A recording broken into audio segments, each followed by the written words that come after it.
Oh, okay. Because Davan did the.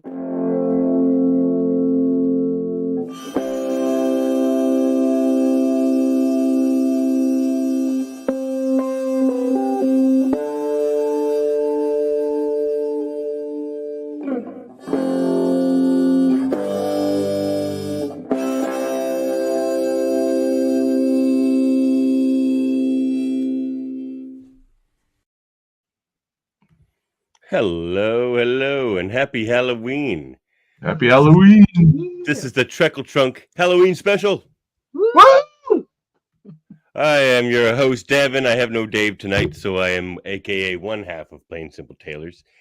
But with me, instead of anyone named Dave, is Jessica Chan and Michael Chan, a.k.a. the Chans. And tonight, we will be reviewing, hastily I might add, because I've been delaying things tonight, but Star Trek Halloween numbers 1 to 4, written by Christopher. Oh my! I don't want to say that wrong. You who wants to take a stab at that? Christopher Sequeira. Art by Joe Eisma. Sorry, Christopher. I'm going to ask you how to do that. Okay, I tried to Google it, and I just got an oncologist from Florida. Author. Same guy. I don't know. I don't think so. A comic book writer and oncologist. Okay, there we go. So before we do a very quick rundown of the story here, any opening thoughts on this story, you guys? I mean, I liked it. Yeah, I thought it was great. I liked the art. The art was beautiful. It was really, really well done. Nice cover. Everyone looked so spot on. I don't know. I haven't actually read a Star Trek comic before, so it was really it's a fun one. It fits in nice with other holodeck episodes. I think I prefer this story over Peter or Robin Hood when they're in the Robin Hood holodeck episode. But because this is they're playing off Universal monsters and stuff. Okay, there we go. And that's really cool. Cicada. YouTube.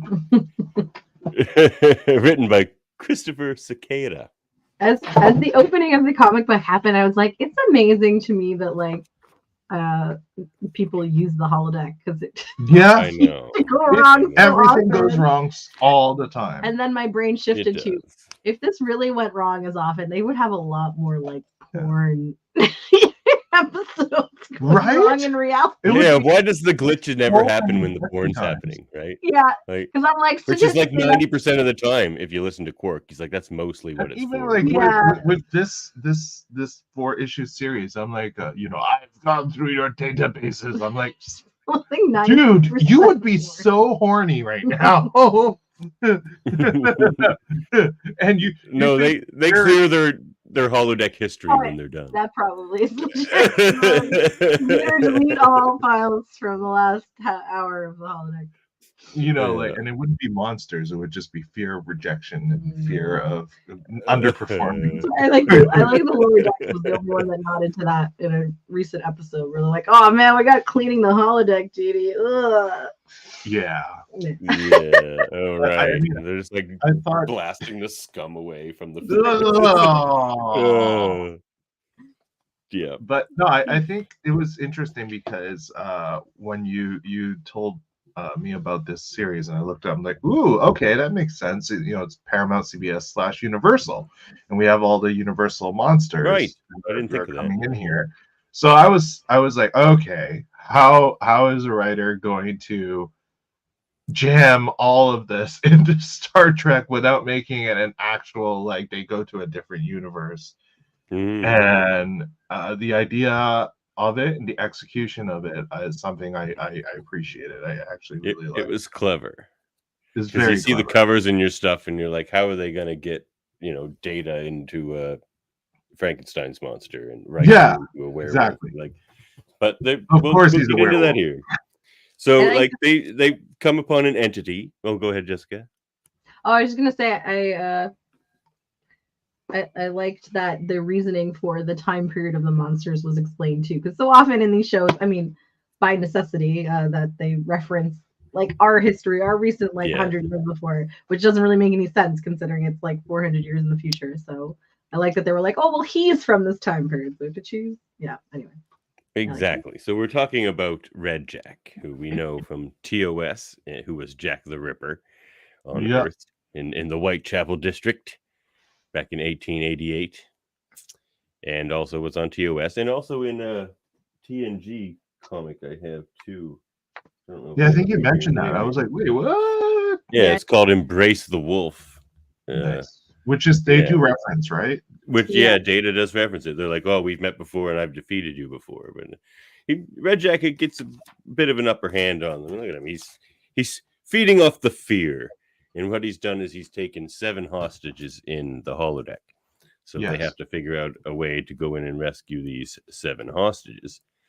And they try shooting it and stuff. So this guy goes in. What is his name again? Like Bosch or something. He ends up becoming Red Jack. Red Jack ends up possessing him, and then kind of being this. Who is the name of the writer of the original TOS episode? Yeah, we just watched it. Was it really? Yeah, we rewatched it just so that we have like remember the context, and we're like, whoa, that's the name. Okay, awesome. So it's a good tribute. So Block takes control of, Red Jack takes control of Block. He's a blockhead. He's a blockhead. Yeah, he was. And this is, I would say, primarily a Deanna story.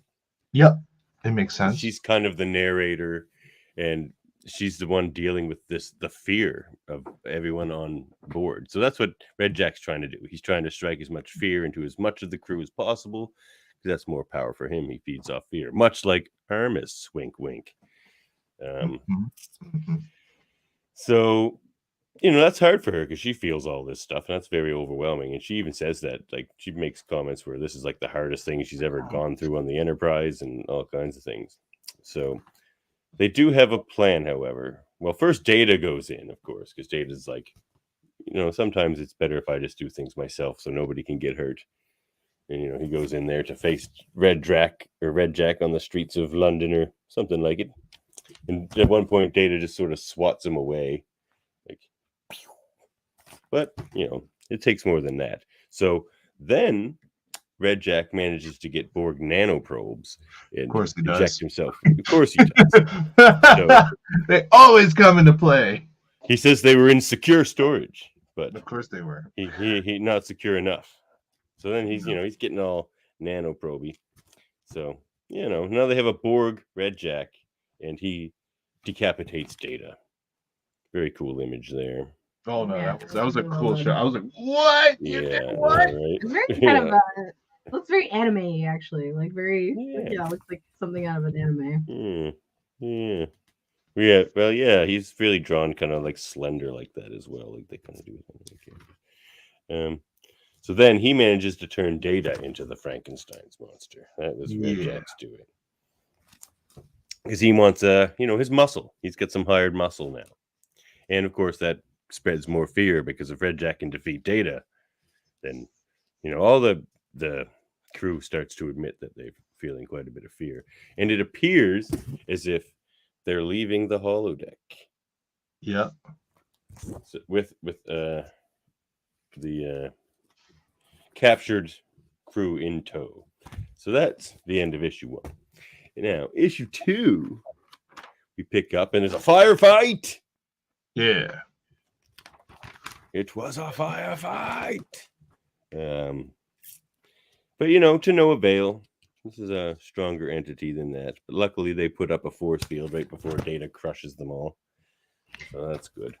Yeah, that section of it lost me a bit with the technical, like, how are they appearing outside the holodeck and no weapons? Yeah.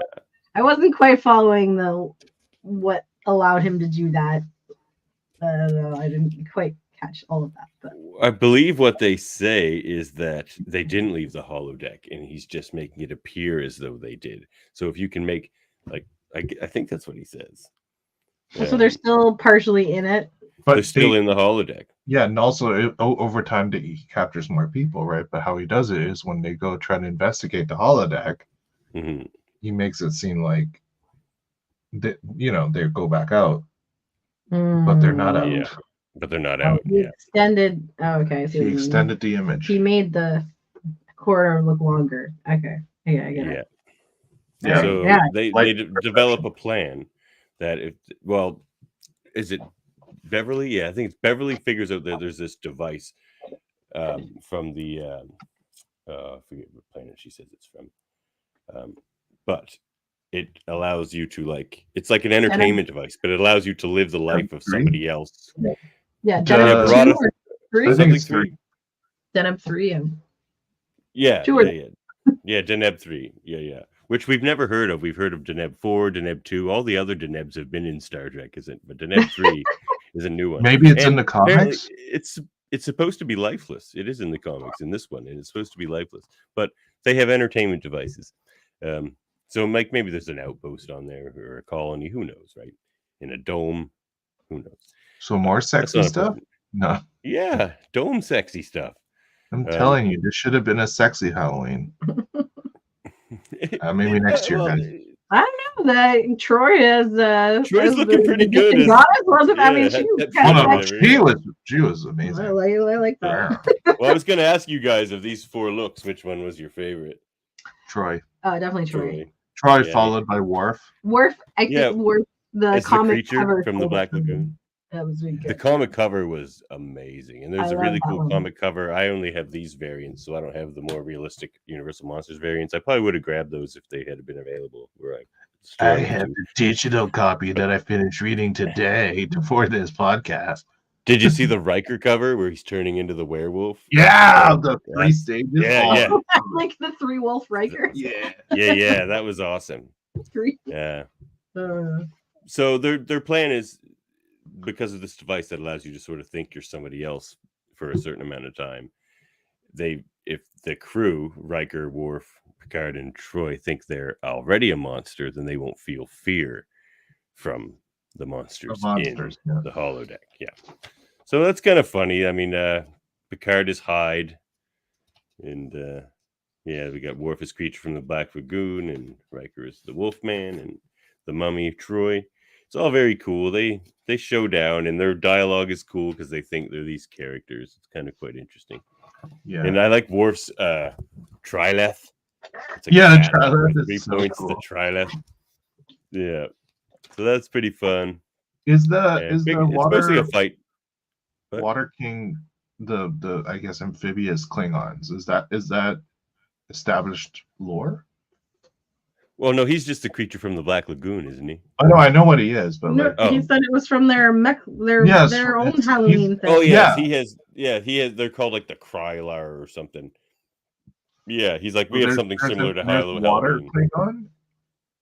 Because if there are actually water Klingon, I want to see them bring those to the live action. See, I didn't get that impression. I got the impression he's just the creature from Earth mythology, but he just had mentioned the Klingon stuff because he always does. Also he wasn't obviously not called the creature from the Black Lagoon. No, he wasn't. He was a he did keep saying Klingon things, though. You're right. Yeah, and he had a name too, and he said he was the king of the ocean realms and stuff. Yeah, so I was like, wait, is this established lore? Is this in show or is this in comics or books? And if it is, and if it's real, like this is part of Klingon lore, I definitely want to see amphibious Klingon on TV.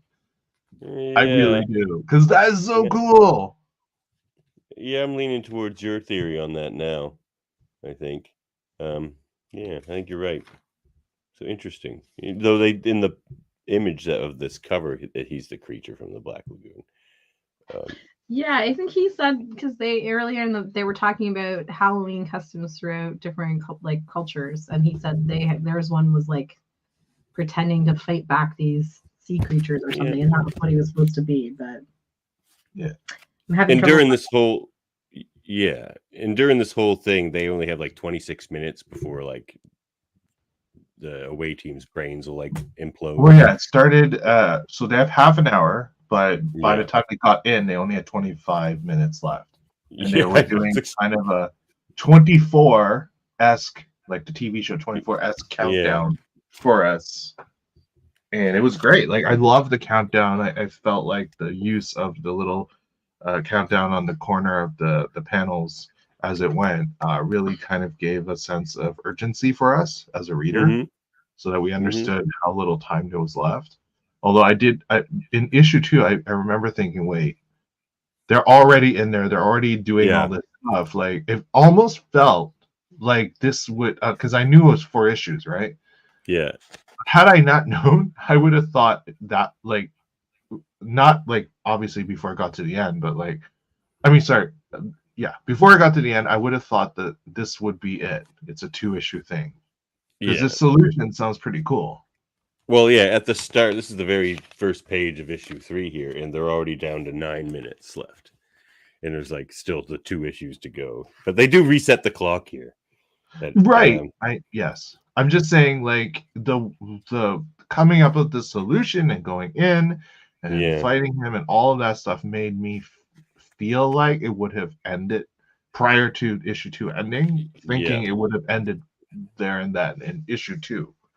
And then it was like, and I was thinking to myself, I'm like, man, how are they going to stretch this out to 4? I was thinking that after issue 3, I'm like, what's going to be in this next issue? Because they like basically solved the holodeck issue. Once it got to 3, I'm like, okay, so now what? yeah. So they managed to snap Troy out of it. Like they had to take a chance on somebody, basically. And they're like, Troy might be able to handle it because she's a Betazoid, but she's also like sending them essentially Morse code style messages telepathically, right? So it was basically her brain, because of her her species, she's able to, and her willpower, she's able to like break through the psych whatever tech and then tell them like, bring me out. And so they do, So Beverly sends like a Starfleet-wide alert, but a little shuttle nearby manages to pick up the alert, which will become very important. Yes. And the fight resumes in the holodeck, but then we have who's in the shuttle. Geordi goes running in because there's not supposed to be anyone in the transporter room, and it's Montgomery Scott, a man who has faced Red Jack before, nay, been possessed by Red Jack before. And I will say this, I was like, oh, come on, how convenient is this? But also very cool. He was very needed for this solution. So I see why they did it. Very convenient. Very, very convenient. Like, and if it wasn't for like they didn't have Troy and didn't have him, and this was like a different ship, they probably like Starfleet would be screwed. Yeah, pretty much. Because they were just, Red Jack's plan is to just like take everyone on this ship, make them like slaves of his, like fear slaves, and then just go around the galaxy scooping up more after he's worn these ones out. Like that's his plan. Yep. Thank you for it's human batteries. I was like, someone's a Matrix. Yeah, it's a Matrix. It's the Matrix. Really. Matrix. So Scotty's not too happy, but he's like, I can help you with Red Jack. Because I fought him before and he made me Jack the Ripper and it wasn't very nice. So then they go back in. So this is where they reset the clock. They managed to escape.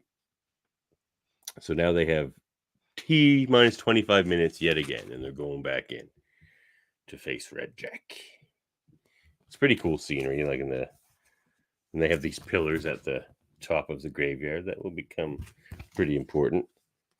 The ghosts were supposed to be the crew he hasn't had yet. Like one of them is Beverly and one of them is Guinan, right? Yeah, and Geordi, and one of them's Reg. No. I don't know who this one is here. I'm not sure who that one in the back is there, but no, maybe Nurse Ogawa. Actually, Reg was actually important. He actually I think we're past the point where we've got there yet where Reg actually is helpful. Yeah, well, he's been kind of like fluffing around, telling Deanna how scared he is and stuff. But but I forget where we are now. He helps at some point with the away mission. He does. I don't think we've necessarily gotten there yet. Okay. So more fighting in the holodeck. There's a lot of fighting, which it's fine. It's fun watching them fight as monsters. And Red Jack kind of has 2 like knife hands and stuff. So Deanna has to pretend to be the mummy, even though she's lucid, just to kind of get the other three to kind of go with her. And then they take him down, or they think, for a minute anyway, and they all get their minds back. So the away team's back to normal, and he starts to sing a song. Red Jack. He's like, "I'm not a butcher. I'm not a kid, nor yet a foreign skipper, but I'm your own light-hearted friend, yours truly, Jack the Ripper." And he's having a good time. He's finding this all quite fun. But so then it's back to Geordie and Beverly and Montgomery Scott, and they're trying to figure out the problem. But just as they do, he creates an Armis hologram, because in the database he found this other creature that they're all very afraid of, but also feeds off fear like himself. So he almost felt like Armis was a kindred spirit, and he's not a hologram necessarily. He can leave the holodeck because he creates him out of this kind of a nanite and a part of his own like flesh, and like this, he kind of puts together this contraption so that Armis is actually a real threat. And we move on to issue 4. This is where they leave the holodeck. So they're able to leave the holodeck at this point. Red Jack and Armis, but they're still fighting on the holodeck, actually. Yeah.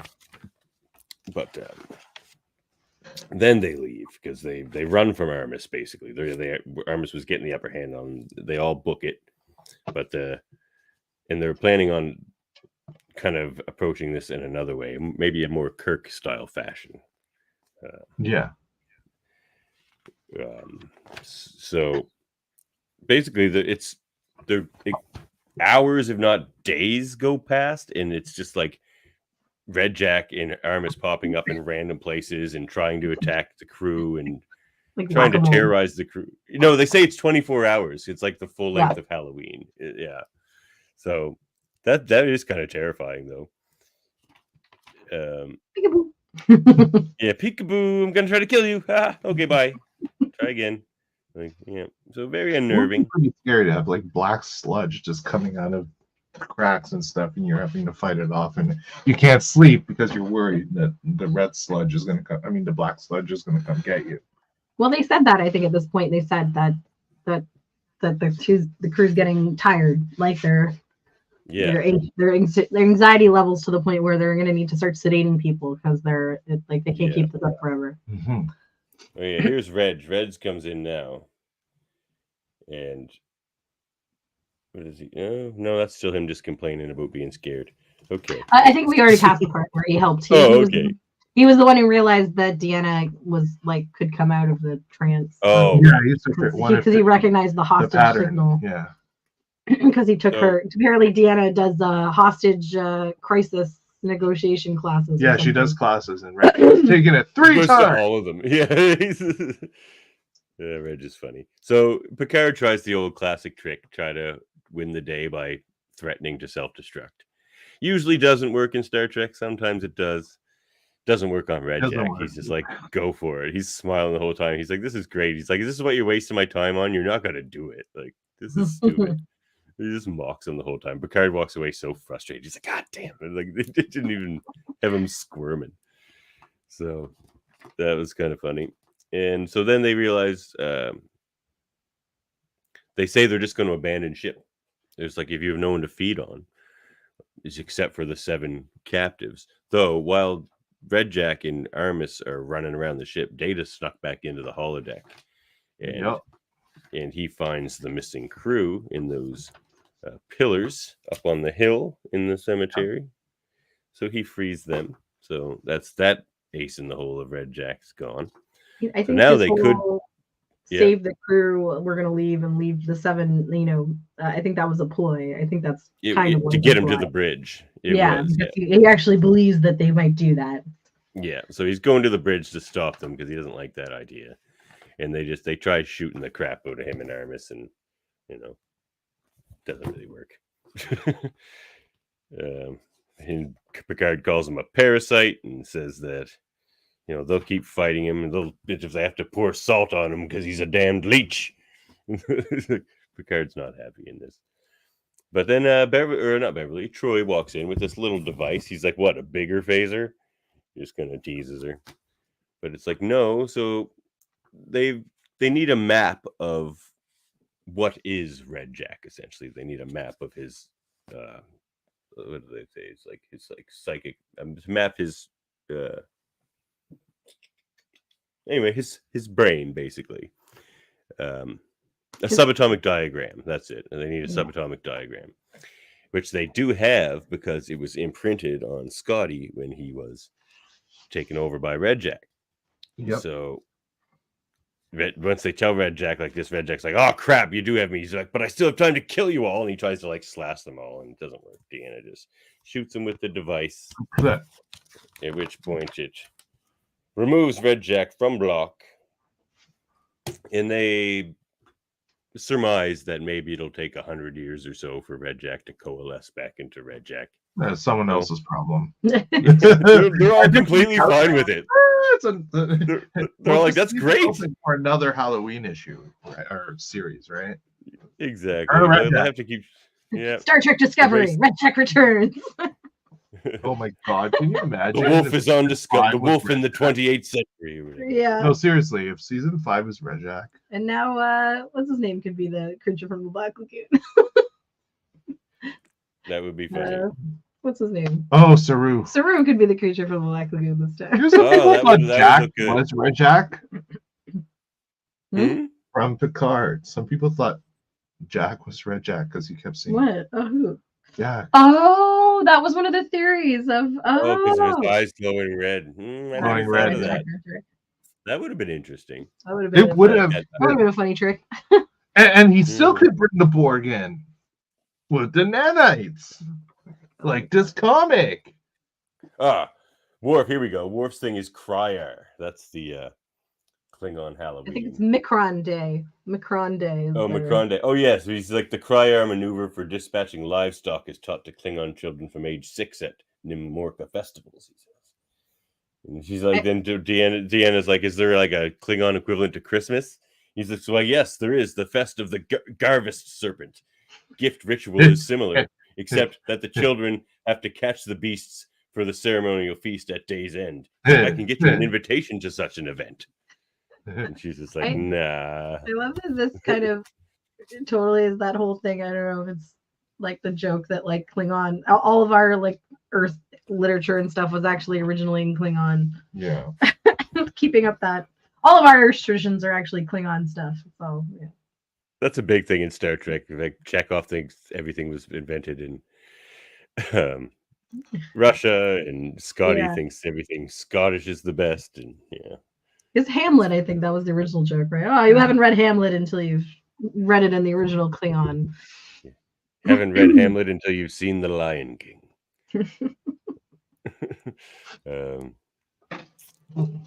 Yeah. With Blowing Podcast. Hello, they say. Don Ranger Power says, hello, Davan, Jessica, and Michael. Ooh, yes, hope it's a good final week of the month as well. I move in 9 days. Fun. All right. Well, that was the issue. One thing we ask on Trekle Trunk here is, does this story go into your guys' head canon? Yeah. I mean, I don't think it really conflicts with anything. So, yeah, it doesn't tarnish anything. It doesn't really. Yeah, it doesn't really. It fits in. Yeah. I just wonder about because like the amount of like psychological toll on Block for one, who never comes back anyways, and is not non-live action. So I guess it's okay, and he might just transfer out anyway. Well, that's what he gets for not listening to Dr. Krish. But she warned him, but he didn't listen. But I was going to say, there's right toll on Deanna. True, very big toll. Depends on when this slots in, because like at what point in history was this the most like just devastating thing to Earth psychology? Well, and that's before DS9, so that's what I'm saying. I'm like, This is the only question I really have. It's more about the impact on her. Was the solar storm thing, was that a reference to anything? Like, I was trying to figure out if it fit, if that was referencing an actual episode. Because I think the solar storm thing was referencing the past Red Jack story against the TNG crew in the comic there. No, it's just like at the beginning they said, oh, like the anxiety of the crew is already heightened because they've just gone through the solar storm. I was like, is that... Oh. That wasn't referencing anything, right? That was just saying what was that immediately preceded this. But they did give us star dates, so yeah, that's what I was trying to figure out where it fit. It very, very bigger nerds than us can figure out. Dave Puxley would tell us. It'd have to be after the episode of Define Cryogenically Frozen Scotty. Dave? So that is at a certain point, right? He's not up. It's after midnight here. I thought it was fun. Yeah, I liked it. I think it to me it just ended too abruptly. I kind of it just kind of was like, over. Like, yeah, I felt like, okay, so once I got past the whole like, oh, there's more. What are they going to do? The rest of it was just breakneck speed, and then it just went. It's done. I kind of wanted more. I wanted more Star Trek. I wanted like more TNG Halloween festivities. Is what I wanted. I wanted them Halloween on the ship. I will say, I like.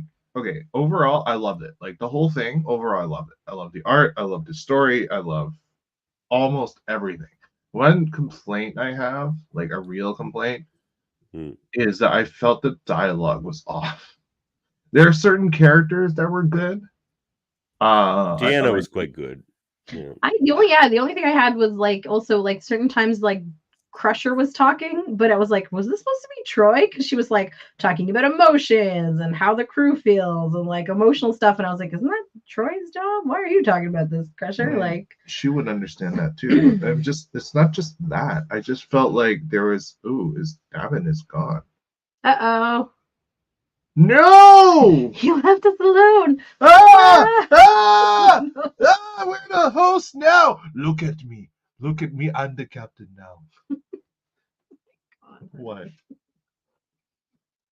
What do we do now? I don't know what we do. Do we end it? I guess no. We can tell people what we thought. Yeah. So like, unless he wants to hear it if he comes back. But no, it's just I felt like the way the dialogue itself was written, like there are characters that were good, like Reg was good. Like it felt like him, and Scott, Scotty was it felt like Scotty. But I just found that for the most part, most of the characters, when I tried to, because TNG's my favorite and it's what I grew up with, and all of them is ingrained in my head. I felt like when I tried to put their voices into these characters, it didn't work. I don't know if it's a speech pattern, or maybe it's because this is written word, like it's a comic book and not a live action. There's something that just didn't feel right about the dialogue. However, it is not distracting enough and didn't take away, like, for me to dislike everything else, and did not overwhelm anything. Like I would honestly probably read this once every 1 or 2 years. That was like a Halloween thing.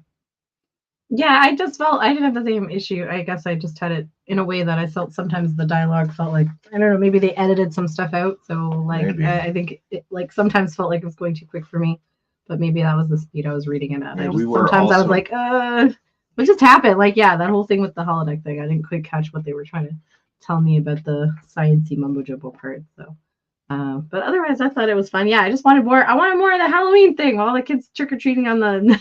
I wish that was a little bit longer, that section. I think that would have been kind of fun to look at. But, also, there was one panel where all of a sudden Worf had a shirt on. He's shirtless, as the creature. He's shirtless, right? Except for a patch of fur that goes across. I did not catch that. Yeah, and then at the near the end, I think was it issue 2? All of a sudden, he had like a black shirt on. And then the next time we see him again, he has his shirt off again. I'm like, wait, what just happened there? I did notice, like, with the art, it's fantastic art. Yeah. Hey, welcome back. Thanks, guys. Thanks for keep going. My internet. Just keep going. Yeah, like with the art, I just appreciated that. I noticed they didn't have to go into fine, extreme detail all the time. Like there are times, for example, if you look at the comm badges, it's literally just line, a bit of color, and that's fine with me. Like I'm okay with that. Instead of every single detail having to like look 3D. I thought it was pretty. Yeah. Yeah, I actually I found that my little, because I have the little mini iPad. Me reading on that, I had to like zoom in a lot. Aha! I told you would have to, because I was on my phone. I had to zoom in too. Well, I couldn't, if you double tap it, probably good to have. Yeah, the paper version would probably have been a little bit more readable. I think, like on the tablet, it was a little hard to get all the. It's hard to read comics on tablets. Yeah. I'm used to it. I do agree with your comment earlier, Jessica. I think it was you, Jessica, about the voices not being quite right.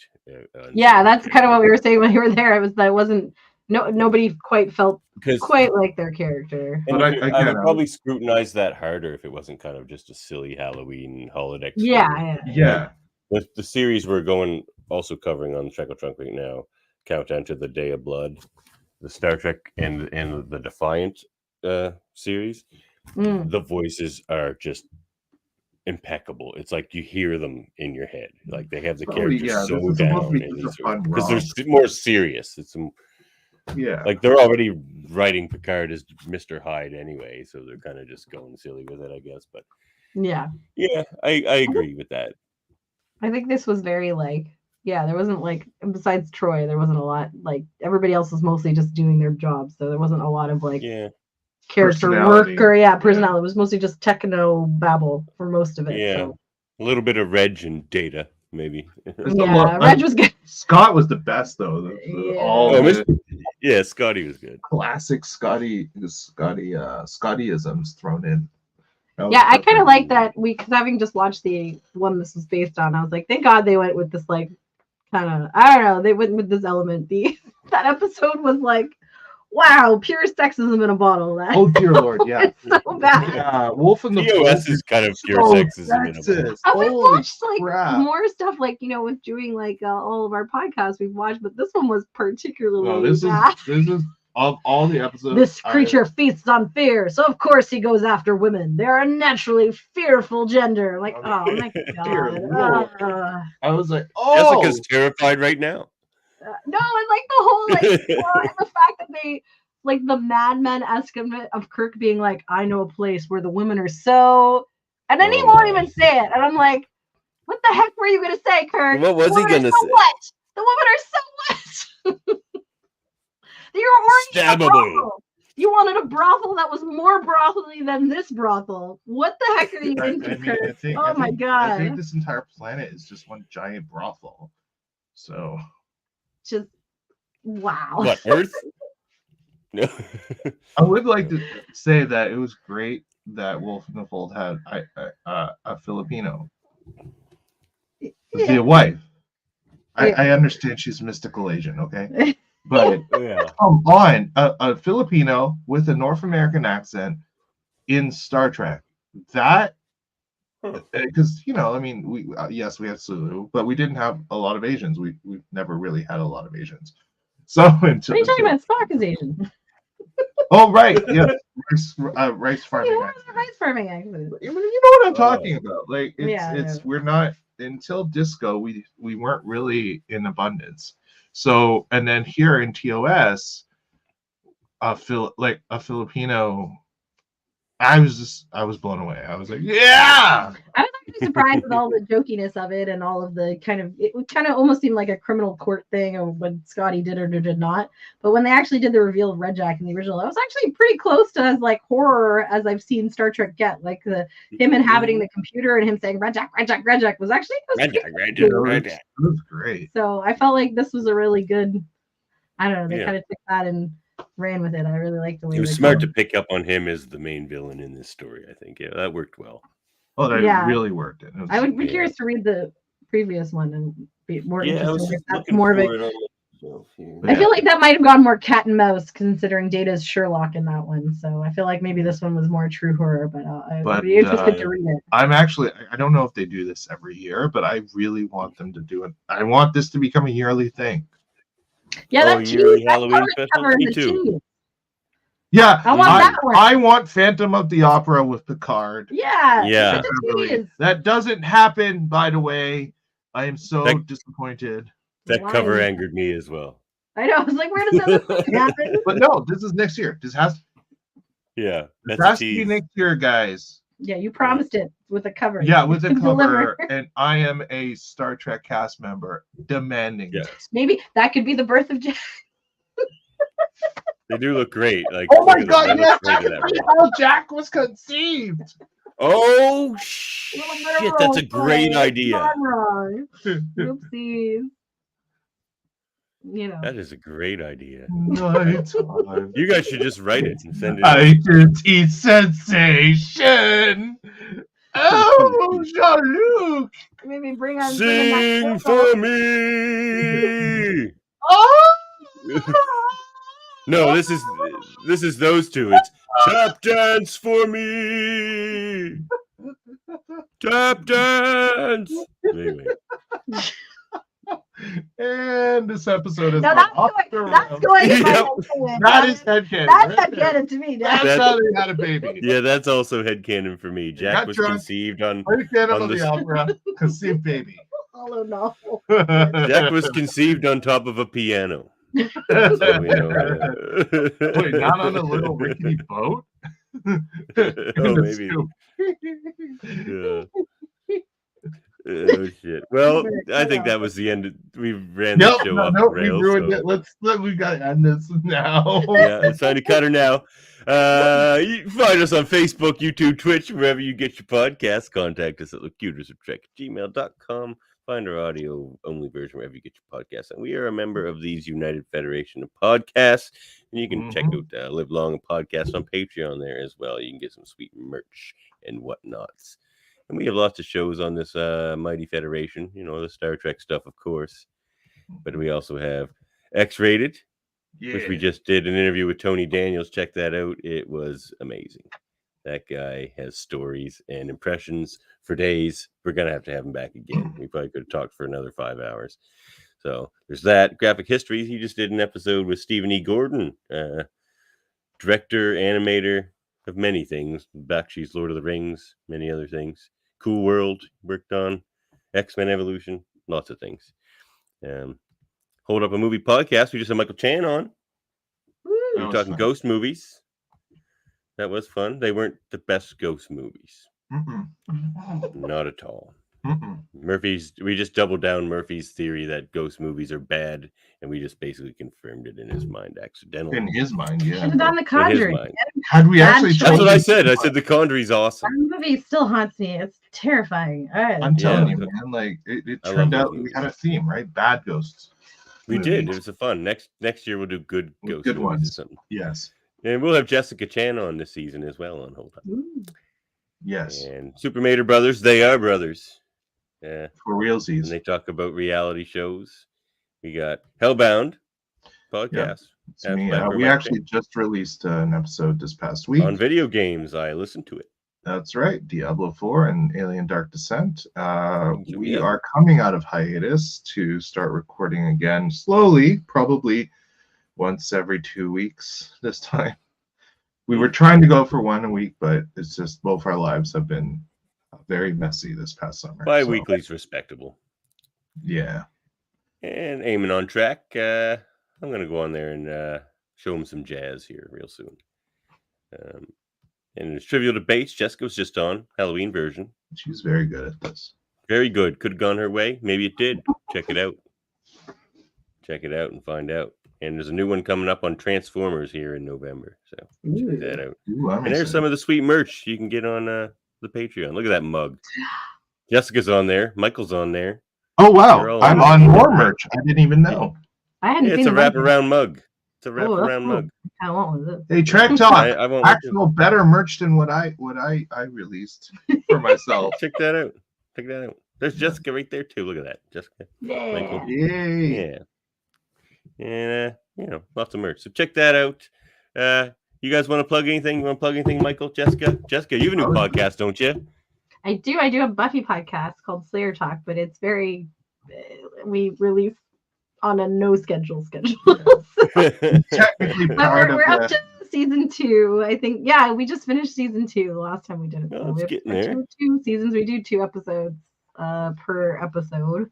Okay. And even though it's not part of the United Federation of Podcasts, it technically is a Hellbound podcast. Yeah, we were associated with Hellbound. So really it is. And we love Jessica here. And Alex. He's your co-host, right? Yes. Alex and Smudgy, and musician Smudgy, whose music you should definitely check out, and David. If you want to find if you want to find me on the internet, I am on Instagram, Twitter /X. I don't know which one to use. And also TikTok as @Michael CW Chan. I also have a website. It's michaelchan.ca. Well, do check out all those things, everybody. And as we say over here in the Locutors division, end transmission.